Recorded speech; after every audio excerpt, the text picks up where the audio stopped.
Jauhkanlah semua penggoda pencobaan. Biar di dalam damai-Mu kami belajar firman Tuhan. Terima kasih. Kami rindu pada firman-Mu. Berfirmanlah bagi kami Tuhan. Di dalam nama Yesus firman yang hidup itu kami berdoa. Amin. Bapak Ibu Saudara-saudara, tema yang ditetapkan oleh Majelis Node pada hari ini adalah doa Yesus untuk persekutuan yang diutus. Doa Yesus untuk persekutuan yang diutus. Pembacaannya terambil dari Injil Yohanes pasal 17 ayat 26. Injil Yohanes pasal 17 ayat 1 sampai ayat yang ke-26. Sejemput jemaat Tuhan berdiri. Doa Yesus untuk murid-muridnya. Demikianlah kata Yesus. Lalu ia menengadah ke langit dan berkata, Bapa, telah tiba saatnya, permuliakanlah anakmu, supaya anakmu mempermuliakan engkau. Sama seperti engkau telah memberikan kepadanya kuasa atas segala yang hidup, demikian pula ia akan memberikan hidup yang kekal kepada semua yang telah engkau berikan kepadanya. Saudara-saudara, tema kita adalah doa Yesus untuk persekutuan yang diutus. Diharapkan setelah mendengar khotbah ini, saudara-saudara, benar-benar kita menjadi gereja yang misioner. Eklesia itu keluar, kita bersama-sama diutus di tengah-tengah dunia ini. Saya mulai khotbah ini dengan mengatakan saudara-saudara bahwa dalam pengalaman pelayanan itu ada orang yang dia mau terima firman. Ibadah rumah tangga dia mau, dia datang dengar firman di sini dia mau. Tapi bersama-sama dalam persekutuan dia tidak mau. Saya ulang. Ibadah rumah tangga dia mau, datang dengar firman sini dia mau. Tapi bersama-sama dalam persekutuan dia tidak mau. Dia tidak ada urusan apapun dengan persekutuan dan pelayanan bersama-sama. Yang penting dia datang dengar firman. Sepintas itu baik, saudara. Tapi kalau kita bicara tentang gereja, kita bicara tentang persekutuan.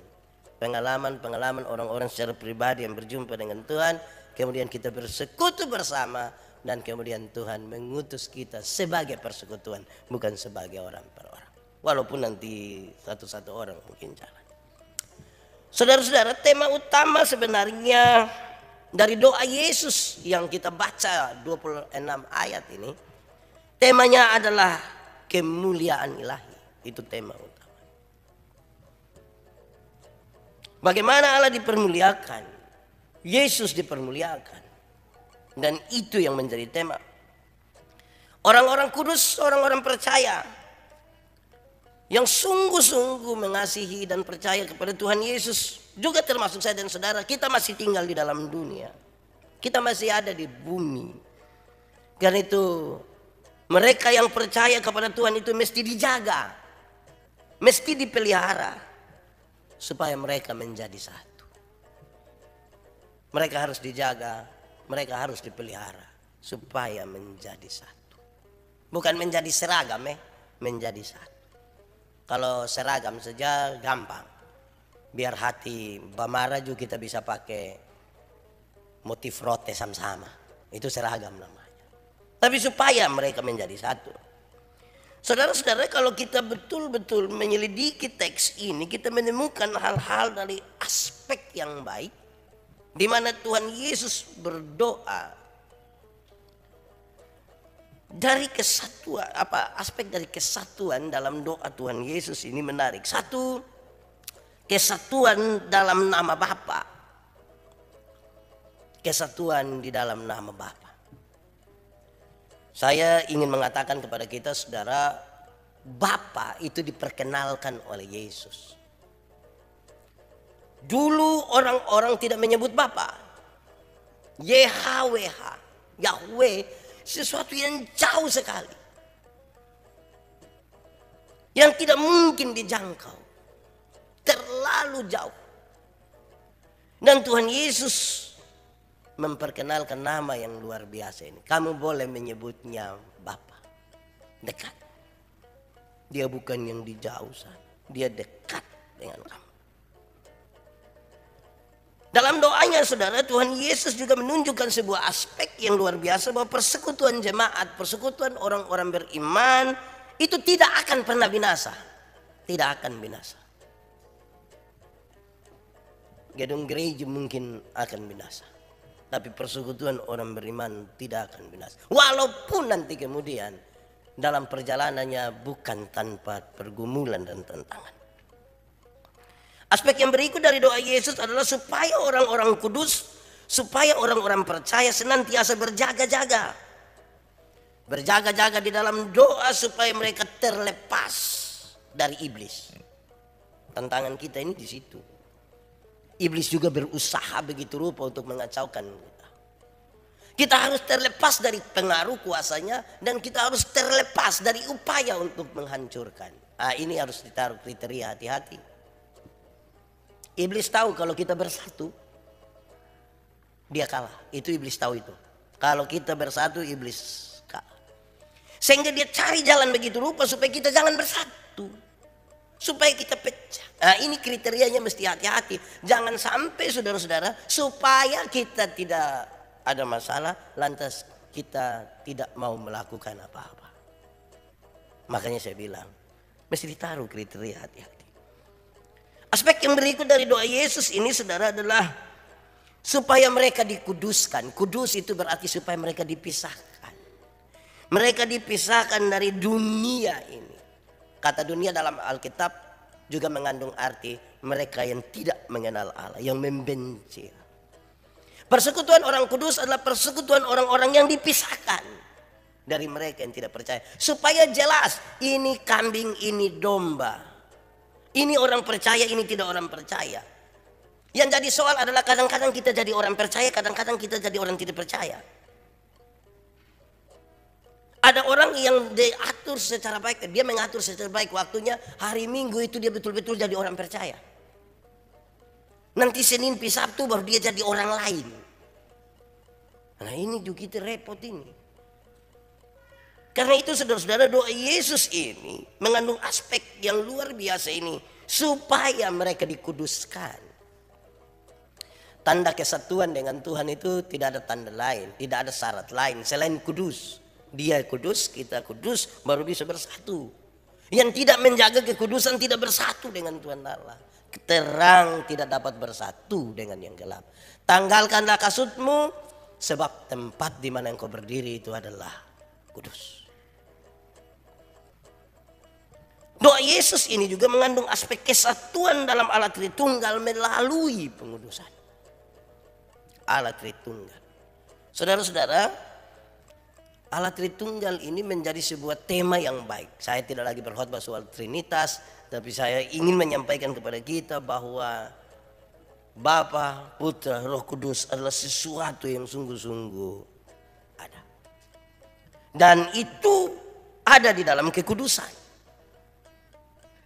Sehingga kita menyatu dengan Roh Kudus, dengan Kristus dan dengan Allah yang kita sebut Bapa.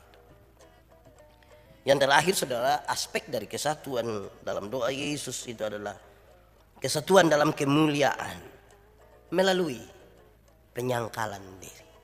Kesatuan dalam kemuliaan melalui penyangkalan diri.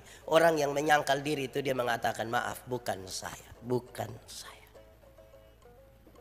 Tapi Tuhan, hidupku bukannya aku lagi, tapi Yesus yang hidup dalam, bukan aku.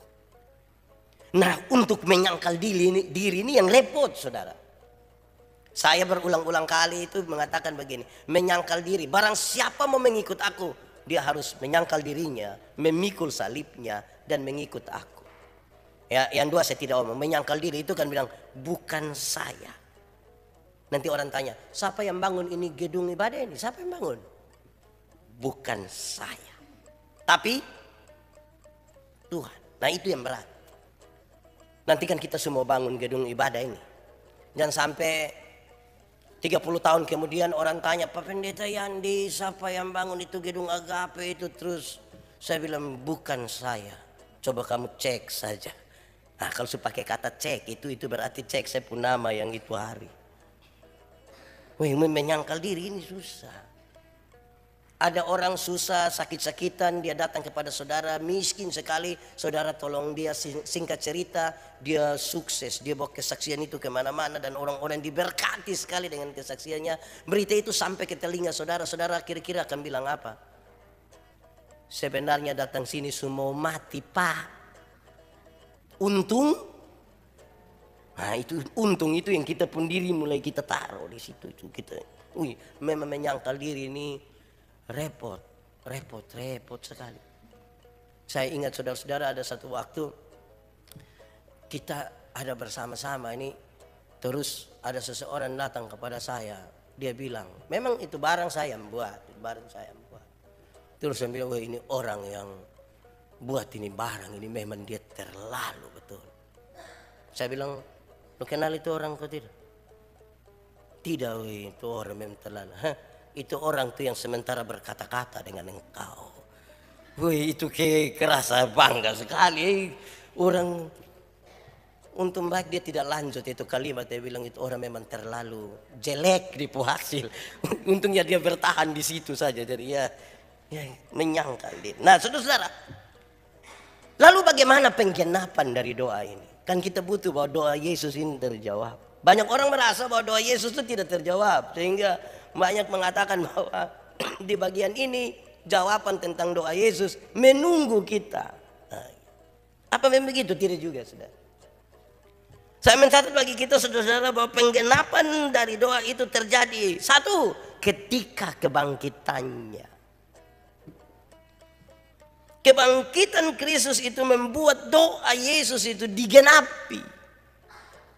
Nanti sebentar saya akan menunjukkan kepada saudara bahwa apa yang ada di situ 1, 2, 3, 4, 5, 6 dan itu tergenapi di situ ketika kebangkitan Kristus.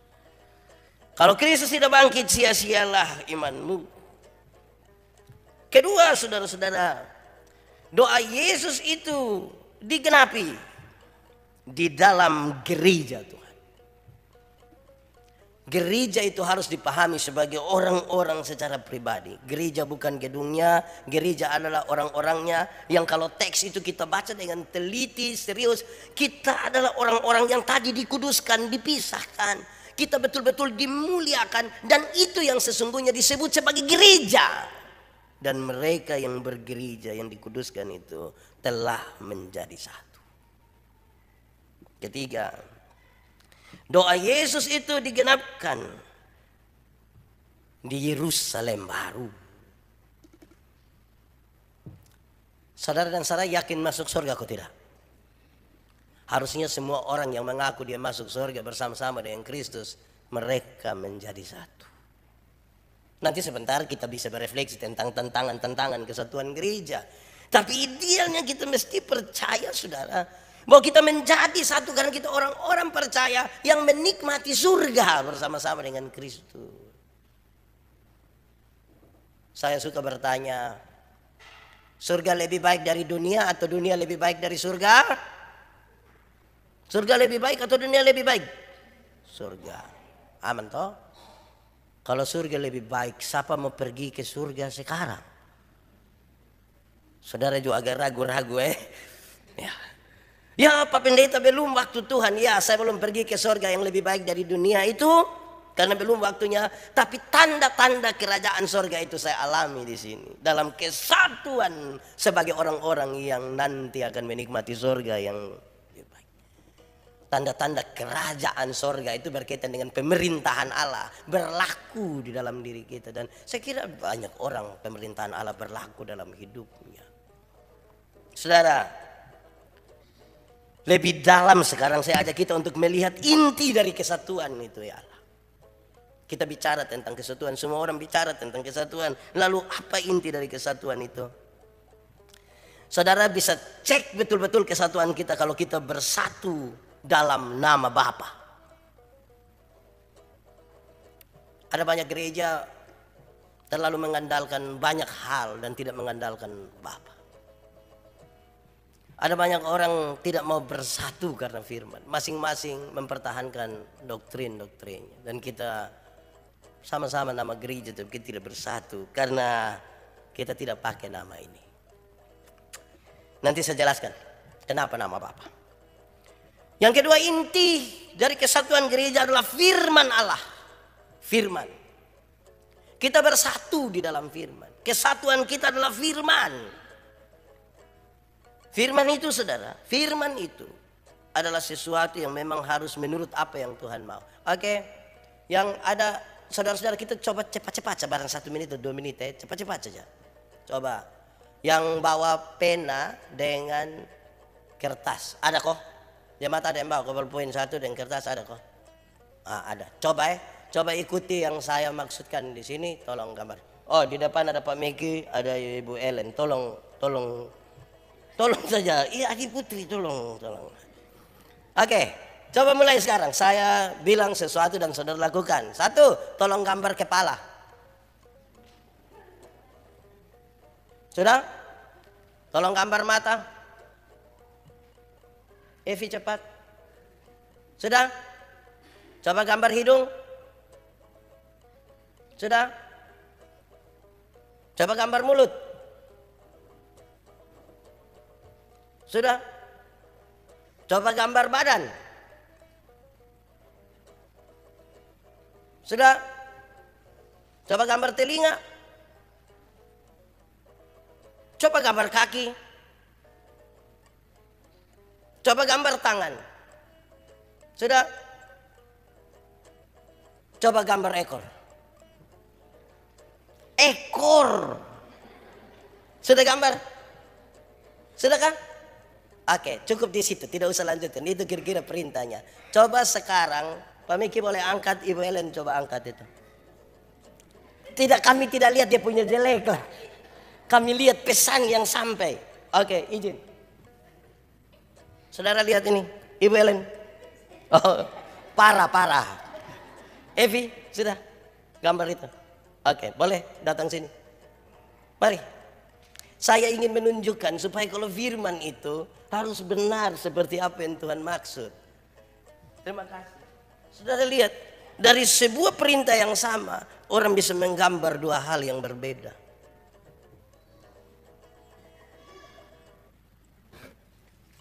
Evi gambar boneka. Dan Pak Meki gambar manusia. Dari satu perintah yang sama. Padahal yang saya maksud itu gambar kucing. Saudara lihat bahwa kadang-kadang yang Tuhan maksudkan lain, kita bisa artikan lain. Nah, kalau kita mau bersatu betul seperti yang firman maksudkan. Jangan menurut apa yang kita tafsirkan dan menjauh dari yang Tuhan maksudkan. Bahwa nanti itu kita refleksikan sebagai pengalaman perjumpaan yang berbeda, silakan. Tapi jangan sampai saudara, kita justru menggambarkan bukan seperti apa yang menjadi yang Tuhan maksudkan. Perintah sama, hasil berbeda. Supaya kita menyelidiki dengan baik firman Tuhan.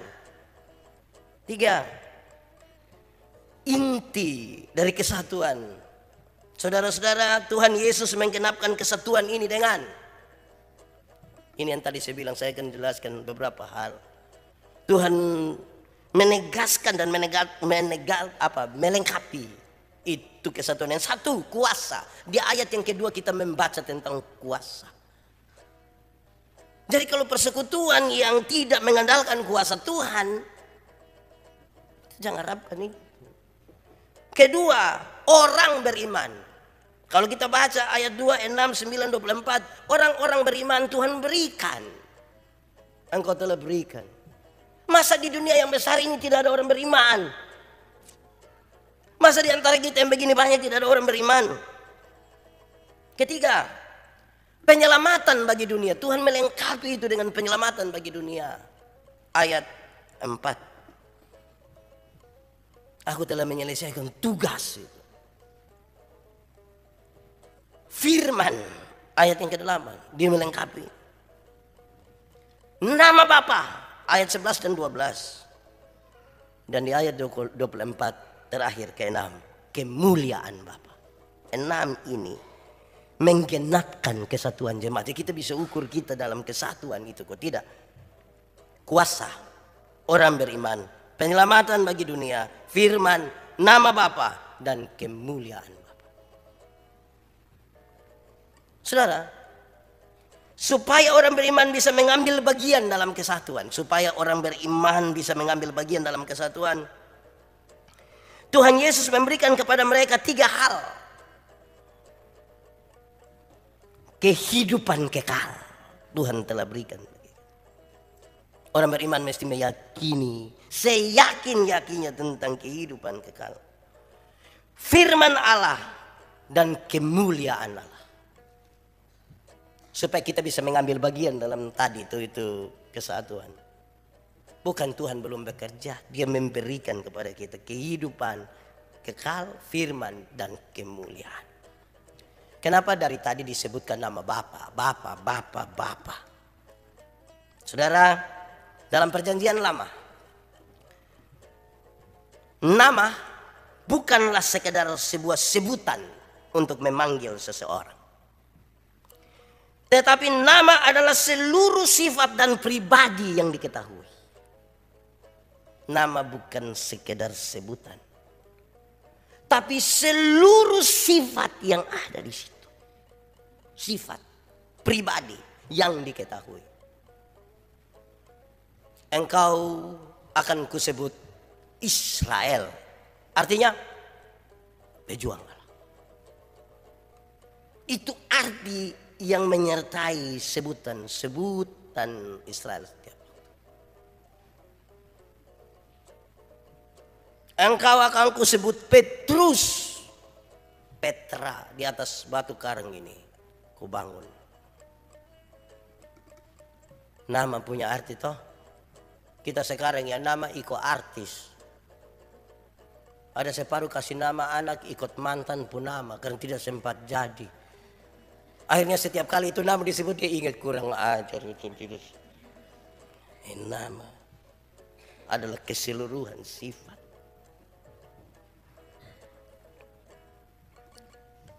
Catatan yang berikut saudara adalah cara untuk memuliakan Allah adalah mematuhi perintahnya.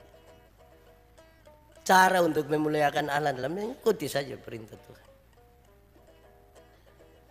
Mengikuti perintah Tuhan ini bertabakan saja dengan kita pun perintah atas diri sendiri. Ya, kita mau merendahkan diri untuk itu, tidak. Itu saja sudah cukup. Saudara-saudara, di bagian terakhir menjawab tema kita adalah gereja atau persekutuan yang diutus. Saya mencatat ini ada berapa ini. Tapi saya cepat-cepat saya. Saudara tenang-tenang sah. 1. Supaya mereka beroleh kemenangan atas diri dan dunia. Persekutuan yang diutus harus persekutuan yang sudah menang atas dirinya dan menang atas dunia. Dunia itu tadi saya bilang, dunia berkaitan dengan segala sesuatu yang tidak berkenan kepada Allah. Persekutuan yang diutus sudah menang atas dirinya. Jadi dia tidak mencari panggung, tidak mencari nama, tidak mencari kepentingan sendiri, tidak menguntungkan kepentingan diri dan kelompok. Kita mesti selesai. Persekutuan yang diutus adalah mereka yang telah menang atas dirinya dan atas dunia. Tuhan berdoa. Kedua, persekutuan yang diutus adalah persekutuan yang bersatu. Yang bersatu tidak berarti yang seragam. Bersatu itu berbeda, tapi mengelola.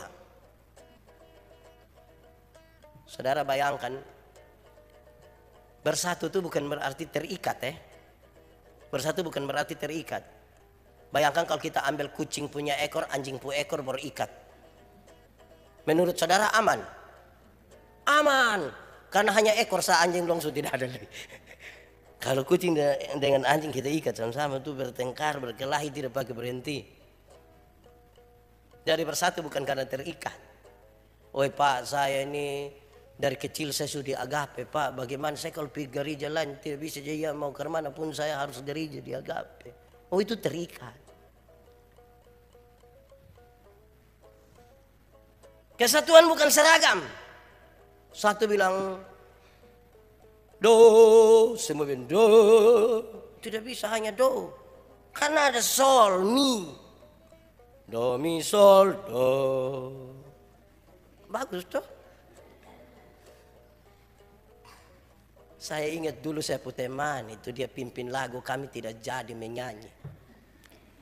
Gara-gara dulu itu kan kami kalau menyanyi Indonesia Raya itu kan terus menyanyi dia pembagian terakhir. Hiduplah Indonesia Raya. Tapi saya punya teman tidak bilang hiduplah Indonesia. Dia bilang Indonesia Raya.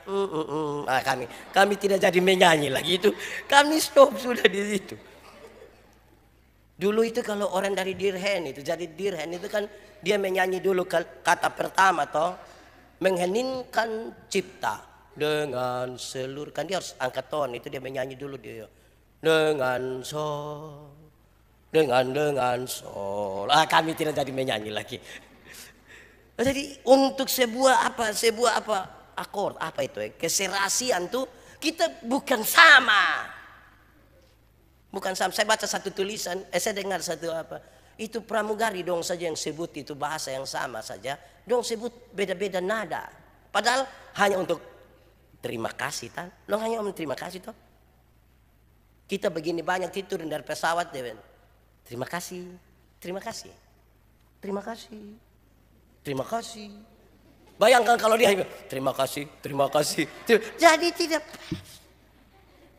jadi bukan seragam. Pengelolaan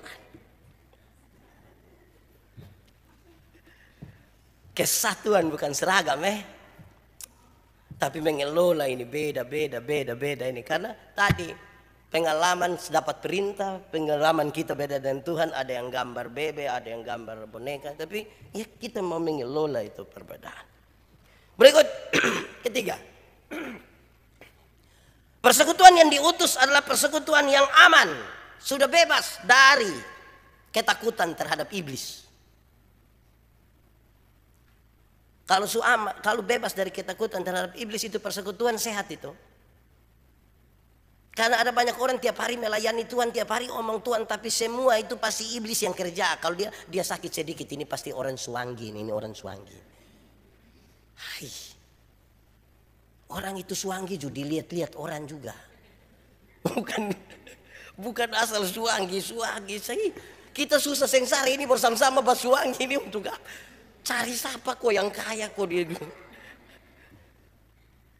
Dia perut sakit sedikit dia mulai ini aduh Pak Pendeta ini mungkin kemarin beta ada makan di sebelah. Wih itu rumah itu nenek tua Pak. Dari dulu Pak. Pelayanan di Amnuban sana di Nela Petu kah di mana begitu dapat lihat pohon besar satu dia Pak lihat, oi tak goyang Pak, iya musim angin memang dia tak goyang. Jadi kita mesti bebas dari intervensi setan. Kalau semua setan habis nih lama-lama saudara lihat saya pikir saudara setan ini. Kita yang mau diutus keluar tuh bebas dari intervensi setan, harus bebas. Kita punya tubuh ini milik Tuhan. Tidak akan ada sesuatu yang menghancurkan kita lebih dari kuasa Tuhan. Kalau Tuhan izinkan sakit, yes. Karena tubuh manusia ini kalau dipakai-pakai ya haus juga akan sakit juga. Malam-malam tidak tidur dia hanya WA sampai jam 2:30 pagi. Ini tidak sakit. Bersaudara mau bilang dalam nama Yesus sembuh. Tidak tidur. Makan. Minum vitamin. Minum. Keempat. Persekutuan yang diutus adalah persekutuan yang dikuduskan. Bukan saja sudah aman dari setan, tapi harus dikuduskan. Ingat ini kudus. Ini pekerjaan kudus. Kenapa ini? Singers dong ini mesti latihan. Bukan saja supaya mereka pahami lagu dan baik, supaya mereka persiapan. Kami yang khotbah juga persiapan.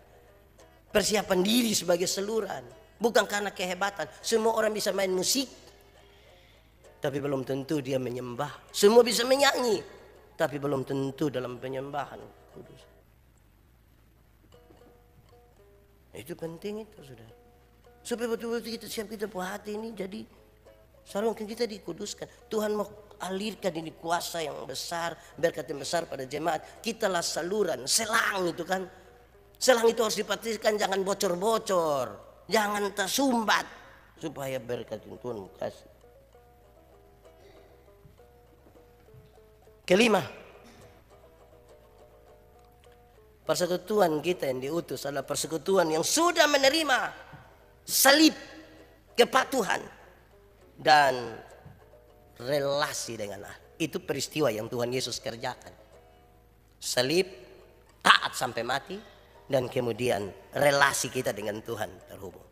Saya geser pada persekutuan. Persekutuan selalu akan ada tantangan, saudara.